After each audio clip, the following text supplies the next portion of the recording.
All right, what is up, everybody? Shadow Scout 0013 here, reporting in with another Legion list build.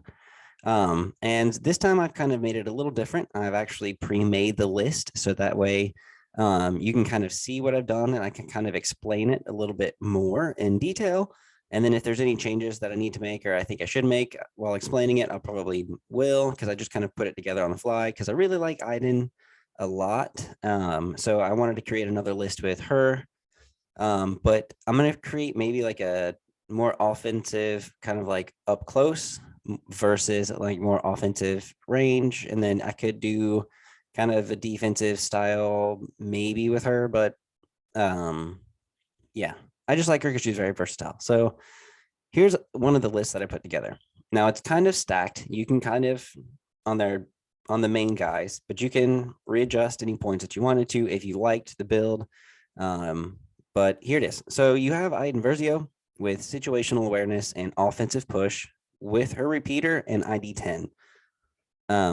That way she is capable of using dodges to cancel crits since she's going to be capable of getting tons of dodges. She has nimble, so she's going to regenerate that dodge. So having situational awareness just makes her a little bit beefier, in my opinion. Giving her offensive push because she's going to have a chance to recover with one of her command cards. So having that on her will be perfect. You could also put maybe ascension cables on there, and if you wanted to take environmental gear off of the Royal Guards and maybe put ascension cables on her, that would stack her out, give you the 800 points, and she'd be very valuable. But you also want to make sure she's protected, which is why I put the Royal Guards in here. Now, I put the Royal Guards on here with Into the Fray and Tenacity for their training slots, and then gave them their heavy Electrostaff Guard. Now, I'm mostly using the Royal Guards as just bodies to take hits away from the Inferno Squad and or Death Troopers. Maybe Iden if she's closer, if the Royal Guard's close to her. Now, I didn't give them Protector because if they're anywhere near Iden has ID 10, which has a shield that can cancel a crit, and then they can take the hits if they needed to. Then she'd be able to recover at some point in time to get that shield back. Or Death Troopers are very valuable, and they've come down in cost points or come down in cost, which is great. So now they're a little bit easier to put into lists. Now I put the DTF 16 Death Trooper on there because of the 2 health and because of compel. Now, it's not a core compel. It's just after another friendly unit at range 1 to 2 is suppressed but not panicked, it can gain a suppression to perform a move action. So there's a few different things that we can do.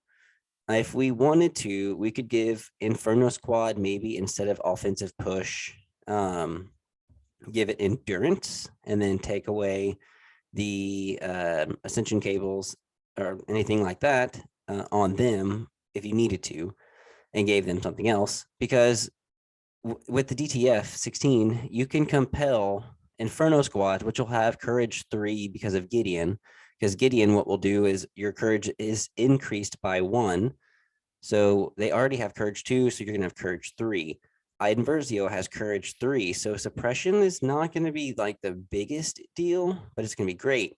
And then the Royal Guards have charge, so they can get a free move at some point if they needed to, and then move again, and then move again to charge. So that way their attack band is a lot larger. And then Inferno Squad. Maybe you're using Inferno Squad to go after an objective. And so what you did, or what I kind of decked them out to do, is to go after an objective. They have the infiltrate, so they can go after whatever box they need to and get out. Or if something needed to happen and they were on the other side to grab the hostage, or something happens, you can use them to get in, get out, or get in really fast. with the free moves, okay? Since they've got a high courage value. And then the Royal Guards, if you give them an order, they can remove up to 2 suppression. So they're pretty good on taking off suppression. So the DTF I thought would be much better than the other one. Then I gave 2 Dewback riders, Tenacity, and then the T-21 blaster rifle, just as support, because it's going to be 6 health and then 2 courage with Relentless and armor 1. So they're going to be able to soak up a few hits. So they're going to be a threat possibly to the other side of the board, and you can kind of use them to flank while you use your stormtroopers, your naked ones, to maybe take back objectives or hold back objectives while the other ones go after the middle, or however you kind of want to split them up. But that's totally up to you. Let's see. And I think that's pretty much kind of the list. It's 10 activations at 800 points at the moment, with Ascension Cables, Situational Awareness, Offensive Push, with Gideon, Hask, and Del Miko on the Inferno Squad. I forgot to mention them and kind of the upgrades I had on them. But this is 800. Now you can kind of manipulate and take off maybe Ascension Cables on Iden because she doesn't necessarily need him. And then you could probably take them off of Inferno Squad if you wanted to. And the reason I have situational awareness on Inferno Squad is because of retinue. So whenever they, at the start of the activation phase, if they're within 1 to 2 of Iden, they can gain an aim or a dodge. And sometimes the predicaments they get in because of infiltrate is gonna be great with dodges. They're gonna need them. Now the Death Troopers are just playing out awesome because of Precise 2, you've got 2 different guns here. So what I was thinking is if you can get them in close enough with Iden's 3-pip, which allows them to do a tactical 1 for each move at speed 1, and then allows them to use steady at the end to give them an attack, you can use the range 1 to 2 white dice. And especially if you have all, 4 plus your heavy, you're going to be rolling quite a lot of dice, because I think the DTF rolls 2 black and white. No, 1 black and a white. And then you'd have 8 others. So that'd be 9 white and a black. So that's 10 dice from them that you're throwing with 2 aims and precise 2, right? Yeah. So you're going to be re-rolling 4 dice with each aim. And you've already got 10 hits or 10 possible, hits going. So I think that that is a sorry. I think that is a pretty good deal if you can get them up close. And then they also have red and melee. So these guys are awesome. And luckily they came down in points. Now with her command cards, you can see I have Pulse Scan, Ambush, Concussive Blast, because it's going to give her a recover, and she's going to gain another weapon at range 1 to 2. So when you're really getting her close in, she can kind of clear the area before she really gets close, maybe if possible. Hopefully against, droids, that would be great. And now, okay, so another thing is I think that her repeater pistol is great against either droids and or armor, because critical 1 and impact 1. And then the Inferno Squad with Del and Gideon, marksman, that's going to be absolutely incredible on them for anti-armor. But yeah, I think this one wouldn't be the worst against armor, but it's not going to be the absolute best. Your T-21 blasters will surge to crit for 2. Yeah, critical 2. So that can be useful. So it's not, bad against armor, but it's not going to be specifically armor based, which I don't mind. I kind of try to balance everything out as even as I can.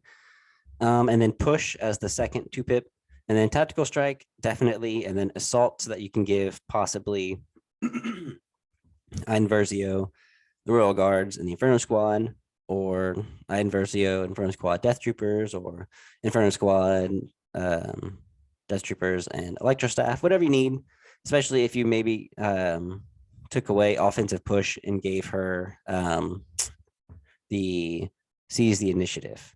So that way she can kind of get a an order if you were to rearrange it. So, all right. Let's see. Anything else? Objective wise, like I said, breakthrough. It would be good because you have 2 units that can at least infiltrate and kind of get in there, and then you can come up with the Dewbacks and Death Troopers and the Royal Guards. Intercept the transmissions. You're going to have Royal Guards who are really good at protecting and taking up hits, and then leaving Iden and the Inferno Squad or any one of them in the middle. Leaving also maybe your stormtroopers in the back, or some of them in the back at least. Key positions. That wouldn't be too bad because, like I said, you can leave the stormtroopers in the back and go ahead with 2, 3, 4, 5, 6, 7 other units up front and hold the main objective in the middle. Recover the supplies. You have 2 units that can infiltrate if you need. You can deck out the Inferno Squad to infiltrate specifically and then get the heck out of there while the Royal Guards come in and try to soak up those hits and protect them while they get away.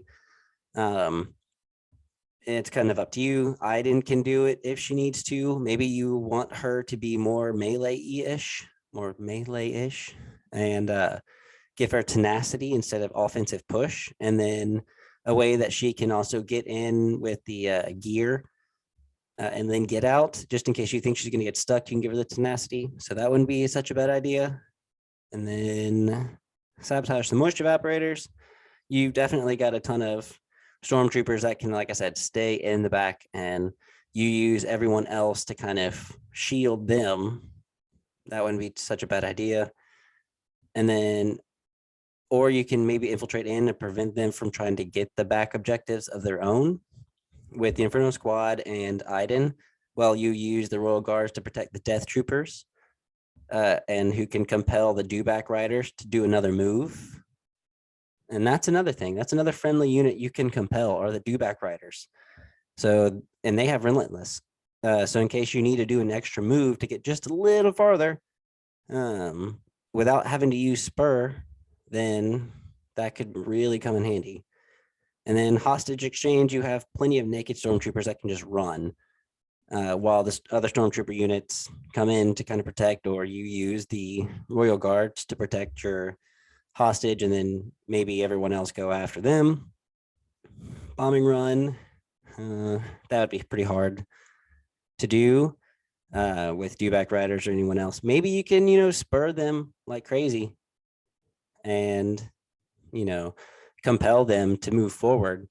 So maybe with the compel and bombing run, with Courage 3 units and Dewback Rider, you might be able to do really, really well with that. I would be surprised if anyone can actually pull off bombing run with this list, with the 2 Dewback Riders, Death Troopers, Inferno Squad, Royal Guards, Iden Versio, and then some Stormtroopers. I will be thoroughly impressed. And that would be awesome. That'd be awesome. Payload. Yeah. So I think that this is, doable. I think this list right here, 10 activations with Iden Versio, is a pretty overall good list from almost every objective. If you can play the objective and not get caught up in the other army, or if maybe you can scout out weaknesses and figure out if you can get into melee, then maybe use Iden Versio's loadout to quickly change her into more of a melee unit. I don't think Inferno Squad has that, so I think this would be at least pretty decent for the Inferno Squad. Maybe even, like I said, adding the ascension cables, so to help them get in and out. Maybe even the same with Iden, or like I said, with the Royal Guard, you can give them the environmental gear. But all right, guys, if you like this video, please like, share, and subscribe. That would be awesome. I'm going to try to come out with as many videos as I can throughout the week, but that's it. All right, guys. Well, I will see you again in the next video.